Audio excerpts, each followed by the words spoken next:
नमस्कार दोस्तों। आज मेरे पास एक मरीज आया जिसका हीमोग्लोबिन 18 था। तो उसका पॉलीसाइथेमिया की सेकेंडरी है कि प्राइमरी है, इसके लिए मैंने एरिथ्रोपोएटिन लेवल कराया। उसका एरिथ्रोपोएटिन भी 43 आया। तो इस टाइप का जो पॉलीसाइथेमिया होता है ये सेकेंडरी कहलाता है।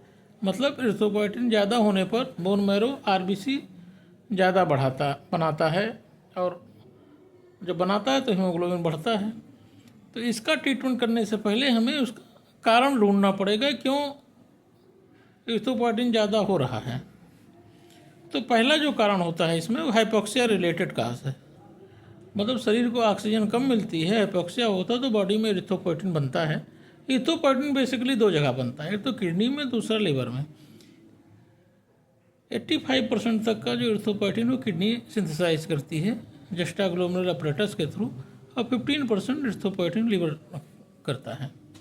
तो जब हाइपोक्सिया होता है तो एक्टिवेट होता है एरिथ्रोपोएटिन प्रोडक्शन, वहाँ एक्टिवेट होता है। ये मेनली होता है क्रॉनिक स्मोकर्स में, क्योंकि बार बार कार्बन मोनोऑक्साइड का एक्सपोजर होता है। दूसरा है सीओपीडी अस्थमा में, तीसरा है ऑब्स्ट्रक्टिव स्लीप एपनिया में, और चौथा है हाई एल्टीट्यूड पर जो लोग रहते हैं, जो पहाड़ों पर लोग जो रहते हैं, उनका क्रॉनिक हाइपोक्सिया होता है। उसके कारण से उनका एरिथ्रोपोएटिन बढ़ता है, उनका हीमोग्लोबिन बढ़ता है। और साइनोटिक हार्ट डिजीज में दूसरा कारण है किडनी रिलेटेड इश्यूज हो मरीज में, कि मरीज को एरिथ्रोपोएटिन किडनी के कारण से ज़्यादा बनता है। जैसे मरीज को रीनल आर्टरी स्टेनोसिस हो जाए, रीनल सिस्ट हो जाए, रीनल ट्यूमर्स हो जाए, और या हाइड्रोनेफ्रोसिस हो। तीसरा होता है हार्मोनल ड्रग काजेज होते हैं, जिसमें मरीज को टेस्टोस्टेरोन सप्लीमेंट ले रहा हो, एनाबॉलिक स्टेरॉयड ले रहा हो, या कुछ लोग एरिथ्रोपोएटिन का इंजेक्शन बिना इंडिकेशन के ले लेते हैं। चौथा है ट्यूमर रिलेटेड एरिथ्रोपोएटिन प्रोडक्शन, जैसे हेमेंजियोब्लास्टोमा, हेपेटोसेलुलर कार्सिनोमा और यूटेराइन फाइब्रॉयड। तो अगर सेकेंडरी पॉलीसाइथेमिया अगर आप सस्पेक्ट कर रहे हैं, प्राइमरी पॉलीसाइथेमिया में मरीज का एरिथ्रोपोएटिन लेवल कम होता है, फिर भी वो बढ़ता है, तो उसमें बोन मैरोज के इशूज होते हैं। सेकेंडरी पॉलीसाइथेमिया में किसी कारण की वजह से तो मरीज का आमतौर पर एक sleep study, ABG, SPO two for hypoxia checkup, chest X-ray, CT for lung disease, USG या CT KUB for kidney disease, और serum erythropoietin level to rule out primary और secondary. In some cases we have to go for JAK2 mutation test to rule out polycythaemia vera, और अगर young mail है तो testosterone level. Treatment जो इसमें देते हैं ये कारण पर निर्भर करता है कि किस कारण से है। तो केस बेस्ड मैनेजमेंट होता है इसमें, कि अगर किसी को COPD है तो ब्रोंकोडायलेटर दोगे, लॉन्ग टर्म ऑक्सीजन थेरेपी दोगे, वेट लॉस करवाओगे, ऑब्स्ट्रक्टिव स्लीप एपनिया है तो CPAP थेरेपी दोगे।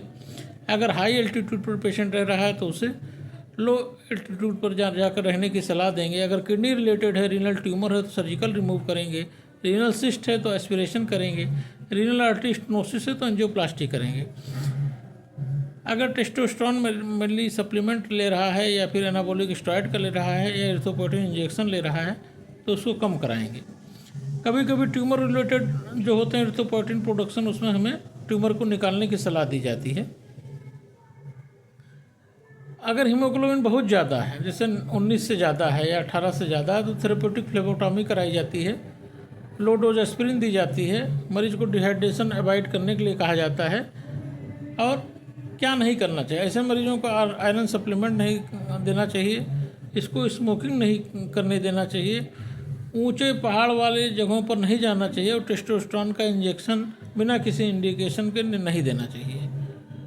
और कब अर्जेंट एक्शन चाहिए, जब मरीज को हेडेक होने लगे, डिजीनेस होने लगे, ब्लड विजन होने लगे, चेस्ट पेन होने लगे, प्लेथोरा होने लगे, ब्लड क्लाट की हिस्ट्री रहे, तो उसमें अर्जेंट आपको ट्रीटमेंट करना है।